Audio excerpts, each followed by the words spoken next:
Ya, puji nama Tuhan. Shalom. Shalom. Coba lambaikan tangannya. Coba lambaikan tangannya ke kiri dan kanan. Katakan shalom. Berhubung kita bisa bersalam-salaman, social distancing, jadi kita hanya melambaikan tangan. Amin. Ada sukacita pada pagi hari ini, amin. Coba yang bersyukur boleh ada sampai saat ini. Saya percaya masa kita mengalami hal itu. Ya, mari Bapak Ibu kita bangkit berdiri bersama-sama di hadapan Tuhan. Kita akan berdoa.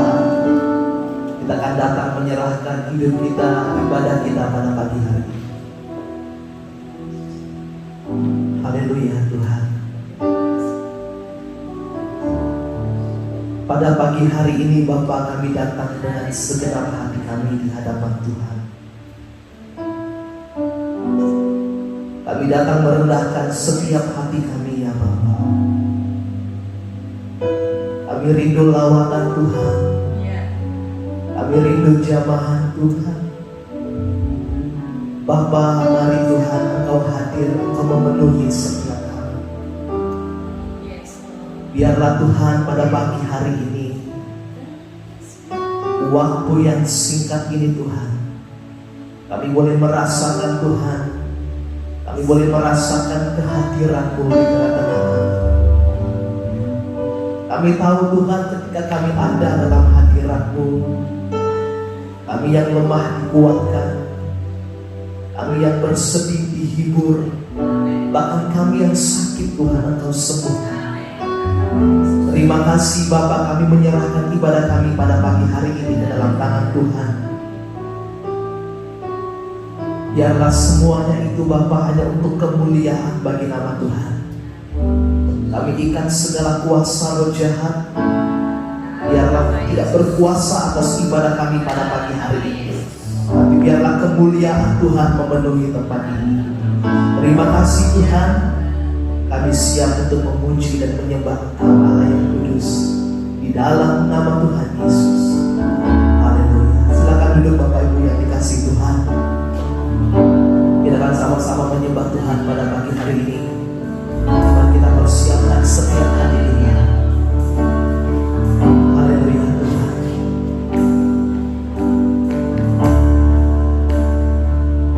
Haleluya. Dengan senang hati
kami datang menyatakan bahwa Engkau Allah yang kudus. Engkau datang mencurahkan darah-Mu buat setiap kami. Kami berterima kasih Bapa.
mendampingi kehidupan kami, memegang tangan kami untuk terus berjalan sesuai dengan kehendak-Mu. Tuhan, Kau berkorban buat kehidupan kami supaya kami kembali kepada rancangan-Mu yang sempurna. Pada pagi hari ini ya Tuhan, izinkan firman-Mu boleh membenahi hati kami, boleh membawa kami kepada pemulihan yang sejati. Tuhan, Kau ajaib dan luar biasa. Hamba-Mu berdoa biar setiap kebenaran firman-Mu yang disampaikan boleh memberkati setiap hati kami. Tidak ada satupun yang terlewatkan sesuai dengan takaran iman yang sudah Kau sediakan dalam kehidupan kami. Menolak setiap kuasa-kuasa di udara yang mencoba mengacaukan pikiran kami untuk berkonsentrasi dengan kebenaran firman yang hidup, yang memerdekakan kehidupan kami. Terpuji nama-Mu ya Tuhan. Hamba-Mu minta pengurapan yang baru, baik buat hamba-Mu maupun seluruh sidang jemaat-Mu, sehingga tidak ada satupun yang kehilangan berkat Tuhan lagi. Dalam nama Yesus kami berdoa dan kami mengucap syukur. Mari Bapak Ibu Saudara yang dikasihi Tuhan, kita bersama berkata amin. Haleluya. Silakan Bapak Ibu duduk, kita akan bersama-sama mendengarkan bagian firman Tuhan. Shalom Bapak Ibu, apa kabar? Good ya? Oke. Kita memasuki pada bulan yang baru. Kita masuk kepada serial yang baru, yaitu iman, harapan, dan kasih. Bapak Ibu Saudara dikasihi Tuhan, hari ini saya mau berbicara soal iman. 1 Yohanes 5 ayatnya yang keempat. 1 Yohanes 5 ayat yang keempat berkata, sebab semua yang lahir dari Allah mengalahkan dunia, dan inilah kemenangan yang mengalahkan dunia. Apa itu? Iman kita. Ada orang berkata iman itu ya tentang perasaan dan keadaan sekeliling yang ada. Iman bisa besar kalau keadaannya baik, ya toh? Kalau kita lagi habis gajian, uangnya banyak, imannya besar. Kalau uangnya habis, imannya kecil, kan gitu. Ya. Tetapi bukan itu, Bapak Ibu Saudara yang dikasihi Tuhan. Saya percaya iman yang besar itu belum tentu akan menghasilkan sesuatu yang besar. Sebenarnya iman yang besar itu berbeda dengan iman yang benar. Kalau saudara mau mendapatkan iman yang sejati, yang Alkitab berkata itu akan mengalahkan dunia, saudara harus memiliki iman yang benar. Bahkan iman sekecil apapun, kalau benar, saudara akan mengalahkan dunia di dalam pengiringan kita akan Tuhan. Amin. Nah, Bapak Ibu Saudara yang dikasihi Tuhan, keadaan tidak pernah akan mengubah iman kita. Ya. Seharusnya kita tahu bahwa keadaan tidak akan pernah mengubah iman kita. Kalau saudara memiliki iman yang benar, everything gonna be fine. Katakan semua baik-baik saja. Ya. Seorang ibu berkata seperti begini, Pak, tolong doakan anak saya. Memang kenapa? Anak saya sekarang sudah mundur dari Tuhan. Dulu pelayanan, tetapi sekarang sudah mundur. Bahkan tidak mau lagi ke gereja. Kumpulnya sama orang-orang yang salah pergaulan. Saya sudah kasih tahu, sudah kasih nasihat, tetapi anak saya tidak mau mendengar. Tolong doakan. Saya tanya, Ibu, yakin anak ibu sudah bertobat? Sudah, Pak. Sudah dibaptis, punya nama baptis. Bahkan beberapa tahun yang lalu dia aktif dalam pelayanan. Nggak tahu bagaimana, kecewa atau bagaimana, sekarang mundur bahkan meninggalkan Tuhan. Saya berkata begini, kalau memang anak ibu sudah bertobat, tidak usah khawatir, pasti dia nanti akan kembali kepada Tuhan. Tapi yang penting sekarang yang ditanyakan, apakah betul anak kita, keluarga kita, suami istri kita sudah bertobat dan sudah menerima Tuhan di dalam hidupnya. Kalau betul dia sudah menerima Tuhan dalam hidupnya, don't worry, tinggal tunggu waktu saja sekarang. Dia pasti kembali datang kepada Tuhan. Amin. Saudara tetap berdoa, saudara tetap mendukung. Yang pasti, yang pertama saya mau sampaikan kepada saudara, kita itu mempunyai pertobatan. Istri kita mempunyai pertobatan. Suami kita sudah dalam pertobatan. Anak-anak kita sudah ada dalam pertobatan. Itu sebabnya Bapak Ibu, saudara berdoa ya. Nanti 1 minggu sebelum Easter, kita akan adakan acara bersama-sama untuk berdeklarasi iman kita kepada Tuhan. Ya, pastikan yang belum bertobat, bertobat. Ya, yang belum sungguh-sungguh, sungguh-sungguh kepada Tuhan. Karena apa? Keadaan sekeliling kita, apapun yang terjadi, suasana dalam kehidupan kita tidak akan pernah mengubah iman kita. Memang tekanan persoalan dalam hidup itu tidak bisa kita elakkan. Apalagi sebagai manusia yang hidup di dalam dunia yang sedang berdosa, ya. Tidak ada persoalan yang bisa kita elakkan. Kesulitan, masalah itu akan terjadi. Tetapi Bapak Ibu, hidup di dalam tekanan atau persoalan itu sebetulnya adalah pilihan.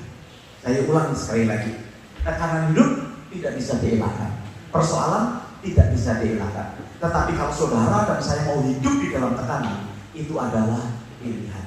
Pilihan. Siapa yang mau pilih hidupnya di tekanan? Siapa yang bilang ingin hidupnya dimerdekakan? Haleluya, saudara, setia dalam iman saudara kepada Tuhan. Nah, saudara, dosa dan akibatnya itu tidak mungkin membuat kita tidak perlu menjadikan kita heran, saudara. Ya, aduh Pak, itu orang kena COVID kemudian meninggal dunia, nggak usah saudara heran. Ya, aduh Pak, orang itu mengalami kebangkrutan, tidak usah kita heran kalau mendengar hal-hal celaka dari dunia ini. Karena didesain untuk itu. Dosa menjadikan dunia ini desainnya menjadi rusak. Sehingga kalau ada persoalan masalah, jangan kita kaget-kaget, saudara. Kaget-kagetlah kalau saudara dan saya itu menerima kebaikan Tuhan. Baru kaget, gitu loh. Ya. Setiap hari kalau kita ngaca, seharusnya kita kaget. Orang seperti kita kok masih hidup ya? Iya dong? Saya pernah ngobrol sama beberapa teman, laki-laki sama perempuan itu ada perbedaannya kalau bercermin. Ada bedanya ya Pak Iman? Kalau perempuan bercermin, itu selalu dia mengeluh, oh jadi kayak begini ya? Aduh, kok turun semua ya? Aduh, matanya kok sudah? Aduh ya. Kemudian dia lihat perutnya, aduh, memalukan. Wanita itu kalau bercermin ya, gak muda, gak tua sama, selalu lihat kelemahannya. Betul gak? Kurang aja, mata kurang belok, bibir kurang seksi, terus kurang aja. Gak tahu, mungkin saya salah, tapi kayaknya benar. Tetapi kalau laki-laki saudara, selalu dia merasa lebih baik. Ya toh? Kalau mengaca itu jarang laki-laki bilang, wah kok tambah jelek gak? Baru fitness sehari aja udah langsung, Ibu Nur tuh ngirim saya emoji ya, stiker gitu ya. Badannya kurus gitu, tulisin semangat apaan dia? Kurus gitu ya. Beda. Nah Bapak Ibu saudara yang dikasih Tuhan, iman kita, ya. Kalau kita ini bisa melihat kebaikan Tuhan itu sungguhnya kita baru kaget. Kenapa orang seperti kita ini ya, yang jatuh bangun di dalam dosa, masih hidup kalau pagi? Jangan saudara bersyukur kalau saudara masih hidup itu rasanya luar biasa. Tetapi terus saja, ya, terus saja kita ini melihat ya hari ini tambah susah, makanan tambah mahal sekarang. Kayaknya sesuatu yang luar biasa itu persoalan. Nah saudara dikasih Tuhan, yang luar biasa itu adalah kasih Tuhan di dalam hidup kita. Amin. Kalau persoalan itu biasa, ya toh. Anak kecil juga punya persoalan, betul ya? Semua punya masalah, punya persoalan. Yang muda juga punya persoalan, punya anak punya persoalan, tidak punya anak juga kita punya persoalan. Itu biasa. Jadi masalah persoalan dalam hidup kita itu biasa karena kita tinggal masih di dalam dunia yang jatuh di dalam dosa. Tetapi kalau kita mengenal kasih Tuhan, itu luar biasa. Kita patut bersyukur untuk anugerahnya. Nah Bapak Ibu saudara dikasih Tuhan, hari ini tentunya saya ingin membahas seorang tokoh iman yang bernama Abraham disebut bapak orang percaya. Kita bisa melihat dari contoh yang ada. Saya saudara ingin mengajak saudara membaca 3 pasal, Kejadian 17, Kejadian 18, Kejadian 21. Tapi saya kasih summary aja. Coba kalau dibaca nanti waktunya habis, ya sudah, saya nggak jadi khotbah saudara ya. Pokoknya saudara percaya aja, sudah saya baca, sudah saya pelajari. Nanti kalau nggak percaya baca sendiri di rumah. Kejadian 17, 18, 21. Kita akan berbicara akan hal itu. Bapak Ibu saudara yang dikasihi Tuhan, di pasalnya yang ke-17, Tuhan menghampiri lagi kepada Abraham untuk meneguhkan perjanjiannya. Kalau saudara membaca pasal yang ke-15, Abraham mendapatkan janji Tuhan. Tetapi di pasal yang ke-16, Abraham gagal. Karena Abraham akan dijadikan bapa dari segala bangsa, tetapi pada kenyataannya dia tidak mempunyai anak karena istrinya mandul. Pasal yang ke-16. Si Sarah berkata kepada suaminya, Koko, ya kita ini kan sudah dapat janji Tuhan jadi bapak dari segala bangsa, Koko. Ya, tapi saya ini kok nggak bisa melahirkan, kok. Gini aja, Koko itu ngambil salah satu budak aja. Nanti kalau budak itu melahirkan, itu jadi anak kita. Si Abraham harusnya berkata enggak. No, you are the only. Katanya kan terus gitu ya. Tetapi dia berkata, yakin, gitu ya.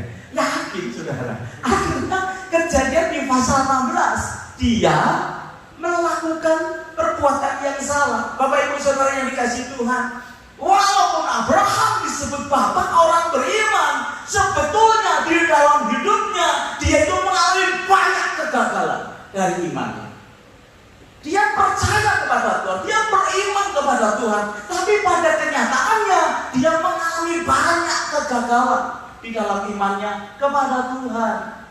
Janji tentang anak yang melakukan kesalahan yang besar di pasal yang ke-16 sehingga pasal ke-17 Tuhan mau mengembalikan, mengingatkan perjanjiannya. Luar biasa ya. Tuhan itu kalau sudah janji, dia akan terus menepati janjinya, memagari, mengintervensi janjinya kepada setiap umatnya. Bayangkan dia sudah berbuat salah, saudara.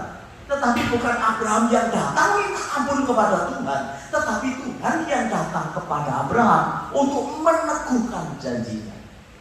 Hebat ya. Satu kali dia bersama dengan Lot, karena sudah semakin kaya, ya, ternaknya banyak dan sering berkelahi dengan para hamba-hamba mereka. Kemudian Abraham berkata begini, karena kamu lihat ya sebelah kanan sebelah kiri, ya, kamu mau pilih sebelah mana? Kalau kamu ke kanan saya ke kiri, kalau kamu ke kiri saya ke kanan. Benar nggak saudara? Apa yang dia lakukan? Kalau kita melihat hebat ya, Abraham ini orang yang rendah hati, ya. Itu gagal dia dalam imannya, saudara. Sebab janji Tuhan, Abraham akan diberi tanah Kanaan. Pertanyaan saya, kalau misalnya Lot milih tanah Kanaan bagaimana? Gak sampai kan janjinya. Tapi Tuhan itu kalau sudah menjanjikan sesuatu kepada umatnya, dia intervensi. Lot bisa memilih tanah yang lain loh, ya, Sodom dan Gomora. Saudara yang dikasih Tuhan, Tuhan itu selalu menjagai atau menggenapi perjanjian dengan umatnya. Nah, perhatikan saudara, tetapi seringkali manusia itu berusaha sendiri untuk mendapatkan janji-janji Allah. Abraham mendapatkan janji, tapi dia gagal untuk mendapatkan atau untuk melakukan imannya kepada Tuhan. Sebetulnya akibat daripada dosa yang bisa menanggung itu hanya Tuhan. Manusia tidak perlu berkontribusi. Dia percaya, dia izinkan Tuhan melakukan pekerjaannya. Ini yang disebut dengan menyerahkan iman secara total kepada Tuhan. Tetapi pada kenyataannya manusia suka mengusahakan sendiri untuk menggenapi janji Tuhan di dalam hidupnya. Dia memikirkan sendiri, dia berusaha sendiri, sehingga apa? Mengalami kegagalan di dalam iman. Saudara yang dikasihi Tuhan, berkat Tuhan itu sedang dikirim kepada anak-anak. Katakan dikirim. Betul ya? Berkatku selalu baru setiap hari. Dikirim. Tetapi anak-anak Tuhan suka mengejar berkatnya. Katakan mengejar. Yang satu mengirim, yang satu mengejar. Ketemu nggak saudara? Selisih ibadah.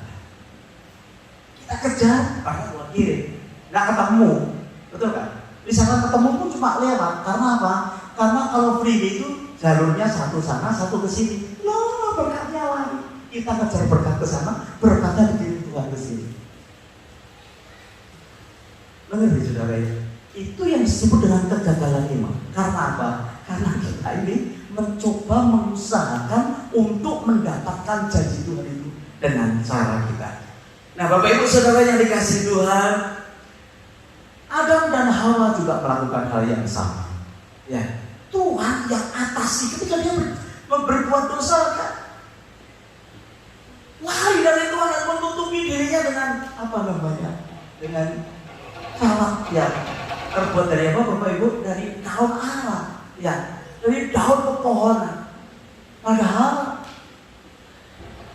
bagaimana bisa mereka bertahan dengan usahanya menutupi? Ya, ada orang berkata, kenapa sih kok waktu dosa dia menutupi apa namanya tubuhnya dengan daun-daunan? Dia berkata begini, ya, karena waktu itu daun pintu nggak ada. Kalau ada daun pintu tinggal ngumpet aja, kan begitu ya. Perhatikan, yang bisa mengatasi adalah Tuhan. Dosa yang masuk dalam Adam dan Hawa akhirnya bisa ditutupi dengan apa? Dengan kulit binatang, dengan darah binatang yang dicurahkan. Simbol yang sampai sekarang kita tahu dosa hanya bisa diselesaikan dengan korban Kristus di atas kayu salib.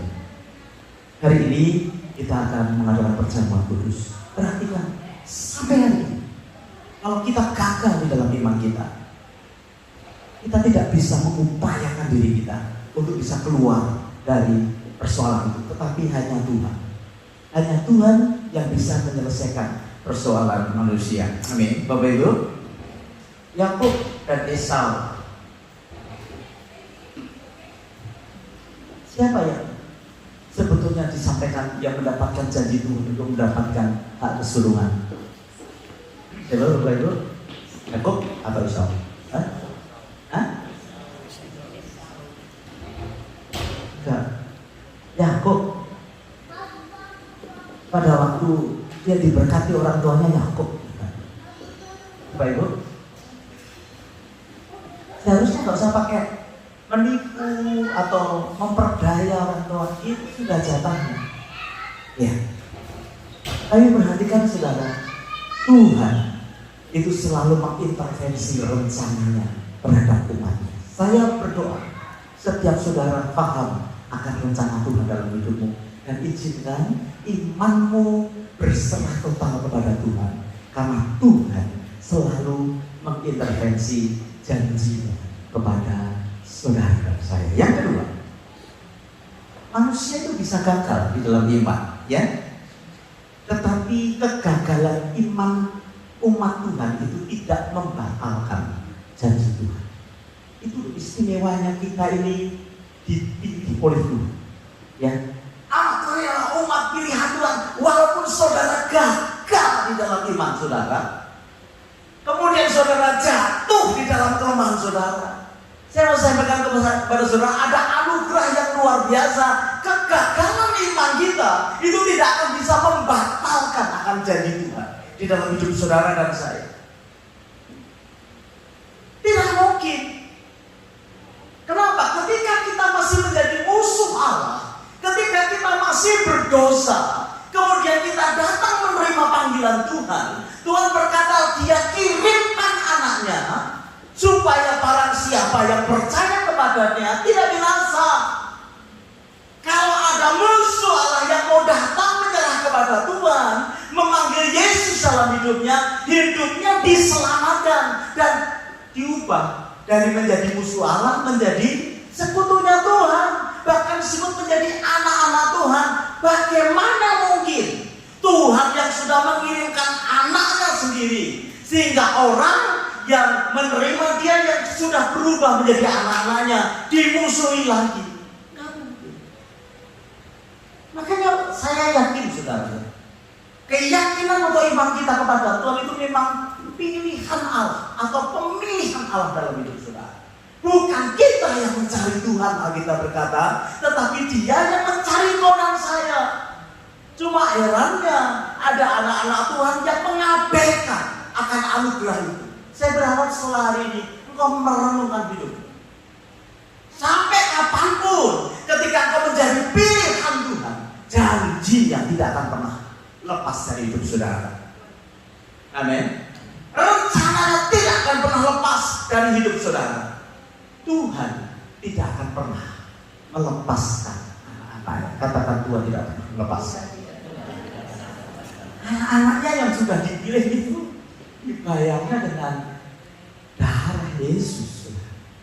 Gak mungkin kalau saudara melakukan kesalahan kemudian saudara menjadi musuhnya. Yang ada adalah saudara terus dididik karena Tuhan punya rencana dalam hidup. Ngomong sama sebelah, Tuhan punya rencana dalam hidup. Itu sebabnya kita terus dididik, Bapak Ibu. Jangan khawatir, ketika kita dipilih oleh Tuhan, Tuhan tidak pernah gagal untuk menjadikan janjinya itu terjadi di dalam kehidupan kita. Di dalam elemen perjanjian antara Tuhan dengan Abraham, sebetulnya juga gambaran dalam kehidupan kita. Ada 3 elemen. Nanti kita baca di dalam Kejadian pasal 17 ayat 4 sampai ayatnya yang ke-8. Yang pertama adalah relationship. Ya, hubungan secara pribadi antara Bapa dan umat pilihan. Yang kedua itu tanah, biasa saudara ya. Tempat atau keadaan atau lokasi di mana ditempatkan. Jadi setiap kita itu elemen perjanjiannya dengan Tuhan, selain relationship dengan Dia, hubungan dengan Dia, itu kita ini ditempatkan di mana, Tuhan taruh di mana. Dan yang ketiga elemennya adalah keturunan atau anak. Coba perhatikan Kejadian 17 ayatnya yang ke-4 sampai ayat yang ke-8. Dari pihakku, kata Tuhan, inilah perjanjianku dengan engkau. Engkau akan menjadi bapa sejumlah besar bangsa. Keren ya saudara, menjadi bapa. Karena itu namamu bukan lagi Abraham, melainkan Abraham, karena engkau telah kutetapkan menjadi bapa sejumlah besar bangsa. Wah, janjinya luar biasa. Aku akan membuat engkau beranak cucu sangat banyak. Engkau akan kubuat menjadi bangsa-bangsa, dan daripadamu akan berasal raja-raja. Wih, saudara, perjanjiannya seperti begitu, ya. Aku akan mengadakan perjanjian antara aku dan engkau serta keturunanmu turun-temurun menjadi perjanjian yang kekal. Begitu adalah perjanjian Allah, kekal, saudara. Apa namanya waktunya? Supaya aku menjadi Allahmu dan Allah keturunanmu. Perhatikan ayat yang ke-8. Kepadamu dan kepada keturunanmu akan kuberikan negeri ini yang kau diami sebagai orang asing, yakni seluruh tanah Kanaan akan kuberikan menjadi milikmu untuk selama-lamanya, dan aku akan menjadi Allah mereka. 3 elemennya. Yang pertama relationship. Yang kedua selalu area atau tanah. Dalam kitab Kejadian disebut earth, tanah, daerah. Dan yang ketiga adalah keturunan, anak atau keturunan Ilahi. Supaya apa? Supaya aku menjadi Allahmu dan kamu dan keturunanku menyembah kepadamu. Itu sebetulnya yang terjadi di dalam perjanjian kehidupan kita bersama dengan Tuhan. Bapak Ibu Saudara yang dikasihi Tuhan, semuanya itu akan mengalami tantangan. Urusan relationship dengan Tuhan pasti mengalami tantangan. Ya toh? Seperti di negara maju ini, saudara, bagaimana kita membangun hubungan dengan Tuhan, itu perjanjian, saudara. Supaya saudara menjadikan Dia Allah dan saudara menjadi miliknya Dia yang dipelihara oleh Tuhan. Ada tantangannya untuk membangun hubungan dengan Tuhan. Bapak Ibu Saudara yang dikasihi Tuhan, tanah, tempat di mana kita tinggal, itu juga selalu ada tantangan-tantangan. Sehingga kita ini kadang berkata, bener gak sih saya ini di sini? Bener gak sih? Ada orang yang bingung, saudara. Setiap tahun pindah, saudara. Karena tidak tahu perjanjiannya dengan Tuhan. Atau hal yang ketiga mengenai keturunan-keturunan kita. Saya mau beritahu 3 hal ini akan dipegang oleh Tuhan.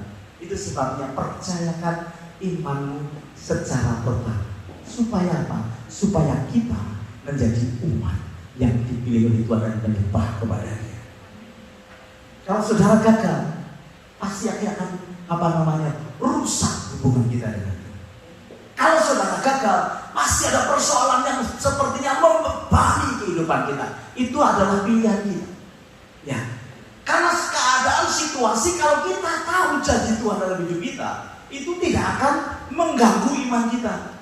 Itu hanya menyatakan seberapa besar imanmu kepada Tuhan. Gangguan, persoalan, masalah dari 3 elemen ini hanya menunjukkan seberapa besar iman kita kepada Tuhan. Semua orang menghadapi tantangan iman. Ya. Nah, Bapak Ibu, mari kita akan lihat beberapa hal lebih dahulu. Ya, jadi yang menjadi penentu di dalam hubungan atau iman kita kepada Tuhan itu bukan saudara dan saya. Yang menjadi penentu itu adalah Tuhan. Hebat ya? Sebab kalau kita yang menentukan, pasti kita gagal. Tangan kita nggak cukup kuat untuk berpegang kepada Tuhan. Betul ya? Dikasih perbandingan sedikit saja dengan keuangan, kita bisa lepas gitu kan. Dibandingkan dengan sedikit kenyamanan saja, bisa lepas tangan kita. Tetapi kalau yang menjadi penentu Tuhan, tangan kita yang lemah itu dipegang oleh tangan Tuhan yang kuat. Jadi yang menjadi penentu iman yang mengalahkan dunia itu adalah Tuhan di dalam setiap perjanjiannya. Saudara, dan itu proses perjalanan yang semakin hari semakin baik di dalam kehidupan rohani kita. Perhatikan kisah Abraham tadi dikatakan pasal yang ke-17, nanti akan banyak raja yang dimunculkan atas engkau. Banyak nggak keturunan Abraham yang jadi raja? Luar biasa. Sampai menghasilkan raja di atas segala raja yaitu Tuhan. Gitu. Yakub itu punya 12 anak. Ya. Yang jadi raja siapa? Suka mimpi. Yusuf. Ya. Tapi sesungguhnya yang mendapatkan blessing raja siapa? Kalau saudara selidiki 12 anak Yakub itu, yang diberkati itu menjadi raja itu namanya Yehuda. Padahal Yehuda itu rada nakal, saudara. Menantunya sendiri aja ditidur. Tetapi karena memang itu yang dipilih Tuhan. Ibu-ibu di sini kalau punya anak perempuan lebih suka punya menantu Yakub atau Yusuf? Yang belum menikah. Kalau ada dua, yang satu namanya bukan Yakub. Mau pilih Yehuda atau mau pilih Yusuf? Hah? Hah? Udah gini aja deh. Kalau anak-anak muda kalau dibaptis mau disuruh milih, ya dong. Nama baptisanmu Joseph, Yusuf atau Yehuda? Belum dibaptis aja si Mimi pilih anaknya namanya. Kayaknya bagus. Saya mau beritahu saudara, kalau keturunan raja-raja yang dimaksudkan oleh Abraham itu datang dari Yusuf, nggak mengagetkan saudara. Sebab Yusuf orang yang suci hatinya. Sebab Yusuf orang yang menolak dosa. Kalau dia menurunkan raja-raja, nggak heran saudara. Tetapi Tuhan memilih Yehuda yang memang sebetulnya sering gagal di dalam iman, tetapi Tuhan intervensi jalankan, bahkan menghasilkan raja-raja yang akhirnya sampai kepada raja di atas segala raja. Itu bukan keturunan Yusuf, saudara, itu keturunannya Yehuda. Jadi menurut maksud saya, Tuhan itu selalu bisa menentukan akan arah, akan janjinya kepada setiap manusia. Itu sebabnya perjanjian Tuhan itu tidak pernah gagal. Abraham dipilih Tuhan, kita melihat kegagalannya, itu sebetulnya bukan karena dia unbelief, bukan karena dia tidak percaya, tapi dia gagal karena ragu-ragu. Tetapi kalau Sarah, dia gagal karena dia tidak percaya. Kamu mau melahirkan, Sarah ketawa sudah. Ditanya sama Tuhan, kenapa kamu ketawa? Enggak ketawa, karena dia ragu. Apa namanya, dia nggak percaya. Udah tua kok. Ya, Alkitab berkata dia sudah layu, sudah mati haid, gitu ya. Kalau bahasa sekarang apa sih mati haid itu? Menopause. Sebetulnya menopause itu hanya untuk orang yang usianya 45 sampai usia 60, itu disebut menopause. Di atas 60 sebetulnya menopause. Ya kan? Kalau menopause itu kalau diklik lagi kan jalan lagi ada. Menopause. Ini sudah nenek-nenek sudah menopause. Sudah ditarik kabelnya sudah mati macet sudah. Loh iya. Tetapi janjinya Tuhan ini luar biasa saudara kepada Abraham.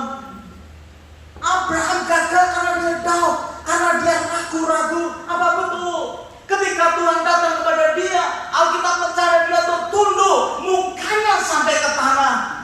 Ketika Tuhan menyampaikan kau menjadi bapa dari segala bangsa, matanya, mukanya tertunduk dan dia tertawa. Sama ya.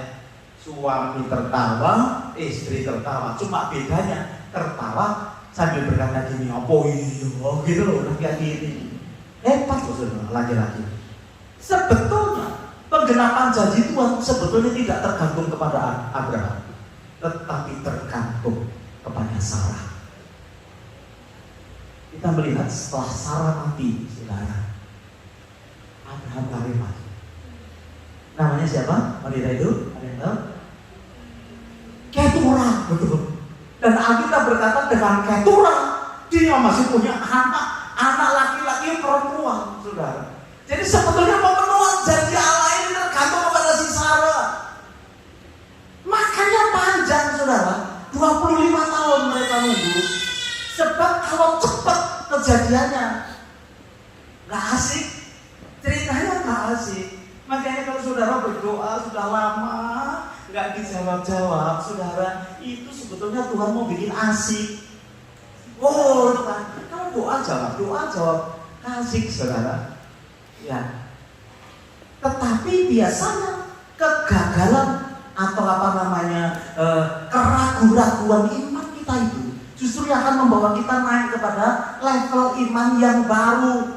Yohanes Pembaptis saja, yang membaptis Yesus, melihat burung merpati turun dengar suara dari surga. Dia bilang kepada murid-muridnya, tolong tanya tuh sama Yesus, apakah dia Mesias? Itu iman yang gagal, tetapi bukan karena tidak percaya, tapi karena ragu-ragu. Karena ragu-ragu. Masih banyak kan kita yang punya iman tapi juga ragu-ragu. Ya udah mata tanya sebelah, kamu masih ragu-ragu? Tapi masih sudah lama tidak kaya-kaya. Ragu kan?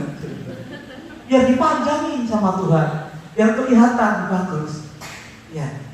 Lalu Bapak saudara yang dikasih Tuhan, rupanya kegagalan daripada Abraham itu bukan karena dia tidak percaya. Yeremia jadi hamba Tuhan berapa ratus tahun, dia ragu-ragu. Dia khotbah terus nggak ada yang dibaptis, masih mending kita ya Pak ya. Tahun lalu kita baptis 4 atau 5 orang itu, lumayan. Itu yang namanya Yeremia ratusan tahun saudara, atau puluhan tahun ya, ratusan tahun ya. Nggak ada yang bertobat, tapi dia ragu-ragu. Bener nggak nih? Mirip dengan saudara dan saya ketika menghadapi tantangan. Bener nggak sih nih? Setiap minggu suruh kebaktian, nggak kebaktian di SMS gitu ya. Bener nggak lah? Kalau Tuhan sudah pilih Anda, temukan janjinya dan percaya, serahkan iman kita ke dalam tangan Tuhan. There is the year of surrender. Saudara akan mengalami keindahan yang luar biasa. Bapak Ibu Saudara yang dikasih Tuhan, Tuhan menjaga kita di tengah kegagalan iman kita. Jangan khawatir kalau kita mengalami kegagalan, ya.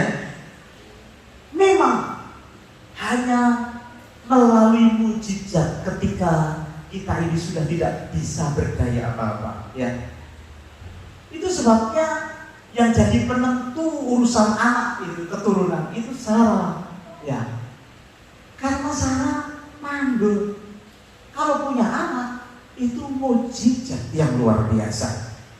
Nah, Tuhan nyatakan kuasanya ketika mukjizat itu terjadi. Kami perhatikan Bapak Ibu ya, Tuhan tidak selalu memberikan pertolongan kepada anak-anaknya melalui mukjizat.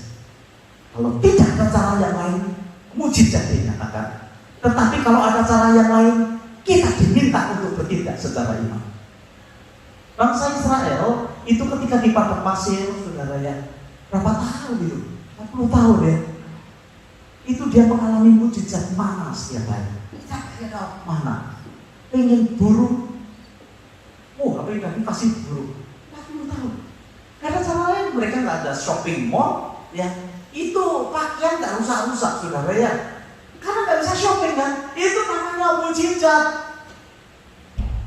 Tapi tidak harus seperti begitu. Orang berkata itu bangsa Israel itu perang pertama itu semua banyak yang mati, bahkan yang masuk Kanaan hanya beberapa karena kolesterol tinggi, makan burung terus. Lihat mukjizat terus, saudara. Kalau tidak ada cara lain, Tuhan pakai mukjizat. Tetapi ketika mereka memasuki Kanaan, Yosua berkata bercocok tanam, dan sejak saat itu mukjizatnya berhenti. Nah, hari-hari ini saya yakin masih ada mukjizat. Tetapi saudara, kalau sudah tidak ada cara lain, ya, kalau masih ada cara lain, pakai hikmat yang datang dari Tuhan. Jangan sakit, saudara nggak ke dokter sama sekali. Ya, ada dokter sakit ke dokter nggak apa-apa. Oh, itu berarti kurang iman, bukan? Itu berhikmat, saudara. Kalau dokter sudah berkata angkat tangan, semua sudah tidak bisa menyelesaikan. Obat tidak bisa, ke dokter tidak bisa. Lah, saudara baru butuh mukjizat. Saudara mengerti maksud saya? Saudara ini miskin, nggak kaya-kaya, jangan menunggu mukjizat, kerja, saudara. Ya, kerja, mau saudara boros kok. Ya, dapat 100 dimakan 100, dapat 1000 dimakan 1000, bisa kaya.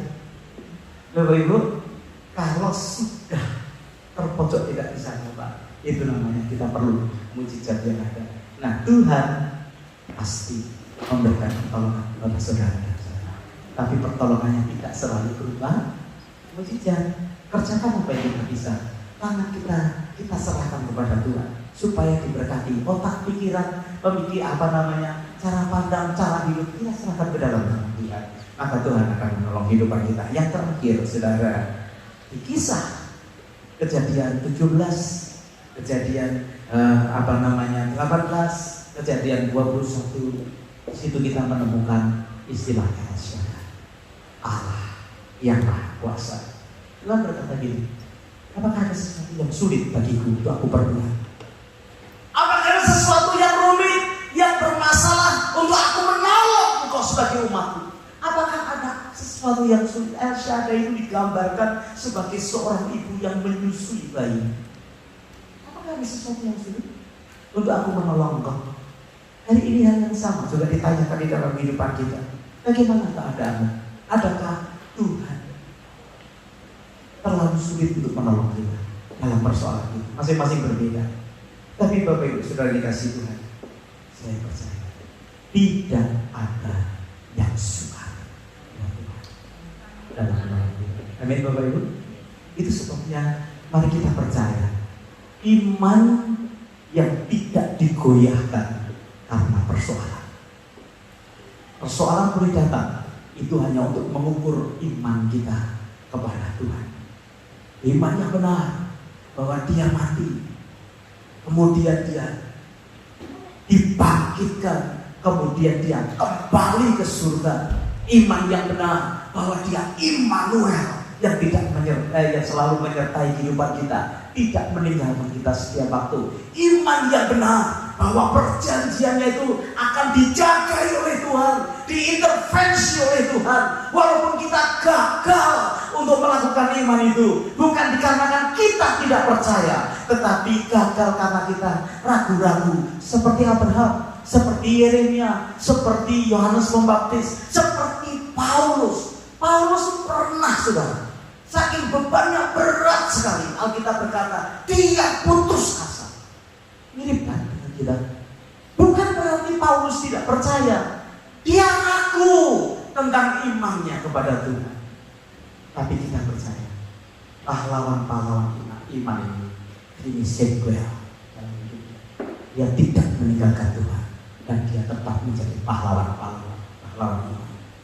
Tapi itu saya berdoa semua kita jangan menjadi menyerah ketika kita mengirim kepada Tuhan. Persoalan masalah hanya bisa mengukur tingkat iman kita. Perhatikan, Tuhan tidak pernah memberikan masalah melebihi kekuatan. Amin. Beri tepuk tangan yang baik. Mari kita akan berdoa bersama-sama. Haleluya. Saya minta teman-teman musik bisa menyanyikan satu pujian, hatiku percaya, hatiku percaya. Bapak Ibu, kita siapkan untuk masuk di dalam perjamuan kudus. Nanti saya minta Pastor Iwan bisa memimpin perjamuan kudus yang ada.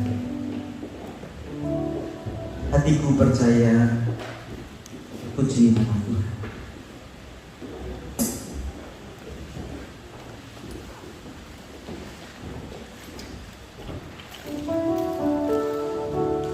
Hatiku percaya,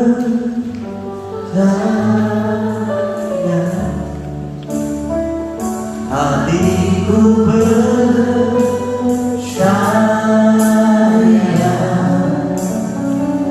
hatiku percaya,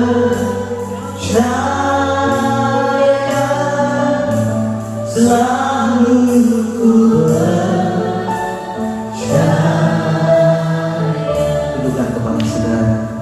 Hambamu berdoa, Tuhan, biar kami menjadi orang-orang yang teguh di dalam iman. Tekanan, masalah tidak bisa kami hindarkan, baik secara pribadi, rumah tangga, jemaat maupun komunitas. Tetapi kami mau memilih untuk tidak hidup di dalam tekanan. Kebaikan itu luar biasa.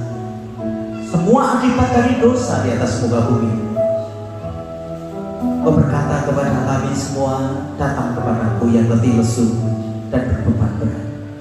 Saudara, bagaimana keadaanmu saat ini? Mari kita serahkan iman kita kepada Tuhan.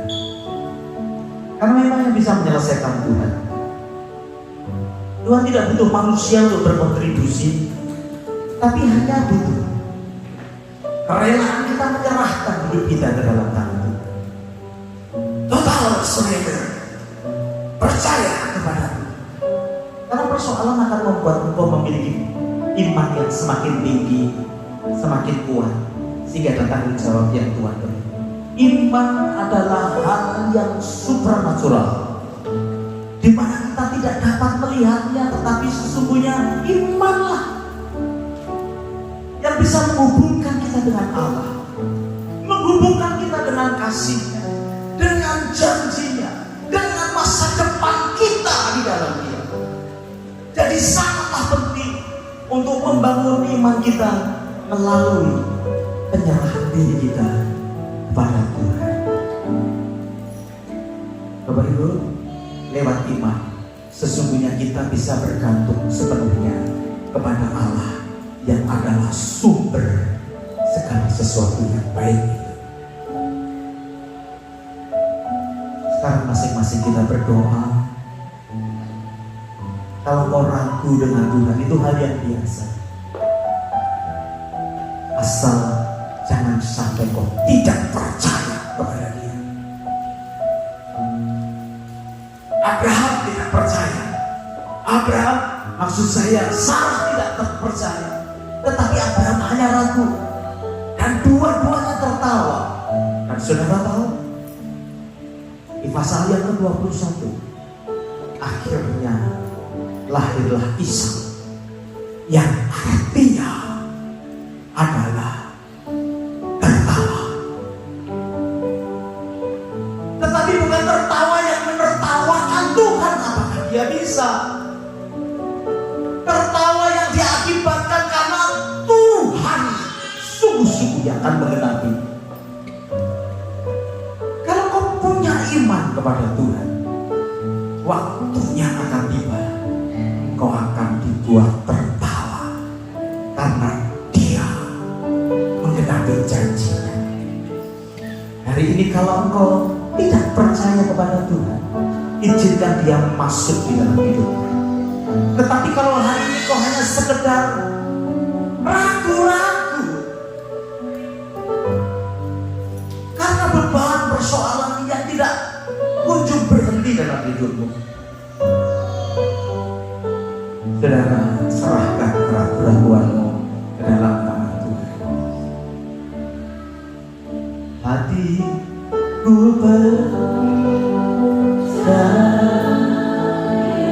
saya minta nanti Pastor Iwan bisa memimpin kita bersama ini. Anak-anak juga bisa tolong disiapkan. Haleluya.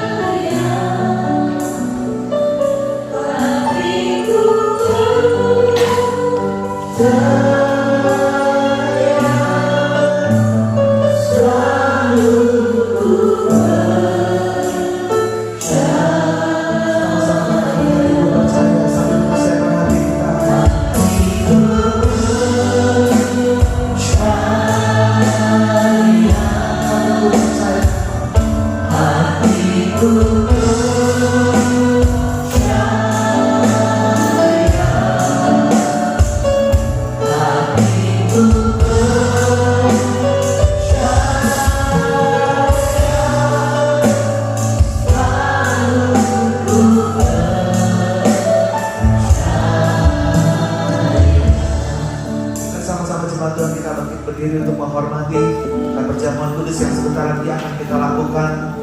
Benar sungguh kata lagu ini, benar sungguh kata firman Tuhan yang kita sudah dengar hari ini, kita perlu benar-benar percaya bahwa Tuhan akan bertindak untuk memberikan pertolongan dalam kehidupan kita.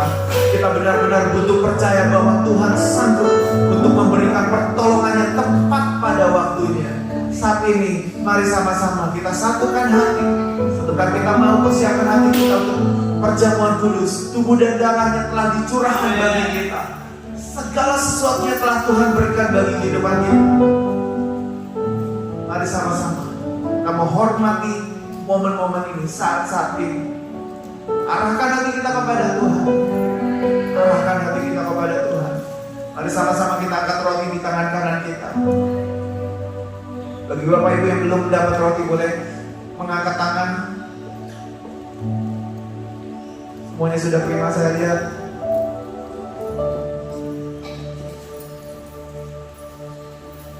Mari kita angkat roti di tangan kanan kita, dan Alkitab berkata, sebab apa yang telah kuteruskan kepadamu telah aku terima dari Tuhan, yaitu bahwa Tuhan Yesus pada malam waktu Ia diserahkan, Ia mengambil roti, dan sesudah itu Ia mengucap syukur atasnya, Ia memecah-mecahkannya dan berkata, inilah tubuhku yang diserahkan bagi kamu, perbuatlah ini menjadi peringatan akan aku. Mari sama-sama kita makan di dalam nama Tuhan Yesus.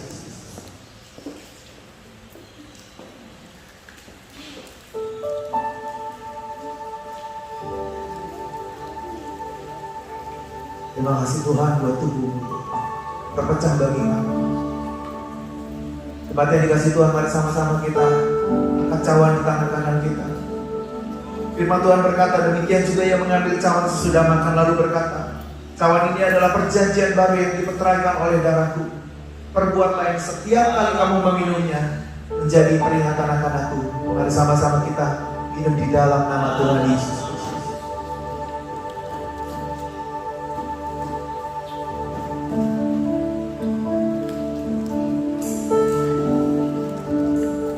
Jesus, I believe in you. Jesus, I belong to you. You're the reason that I live, the reason that I sleep. Jesus, I believe.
perisai kami, jadi gunung batu kami Tuhan.